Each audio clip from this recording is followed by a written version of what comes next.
healthy merienda muna ang lutuin natin. Nag-add ako ng 2 tablespoons sa kawali at meron ako ditong 2 pirasong itlog na tinimplahan ko lang ng asin. Pagkatapos ay lulutuin natin ito at i-scramble lang natin yung itlog. So, ganyan lang haluin ng mabuti at kapag scrambled na po ay alisin na natin. Ilagay muna natin sa isang lagayan. On the same pan po, hindi na ako nag-add ng mantika, ay ginisa ko lang ang sibuyas. Kapag lumabas na yung kaluluwa ng sibuyas, isunod na po ang bawang. Then, halu-haluin natin ito hanggang sa lumabas ang aroma.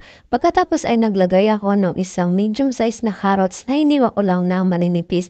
Then, halu-haluin lang ito at pag medyo malambot na, isunod na ang hiniwa rin na maliliit na repolyo. Ganyan lang po. Tapos, meron ako ditong 2 piraso ng sotanghon. Then, nag-add lang ako ng 2 cups ng tubig at halu-haluin.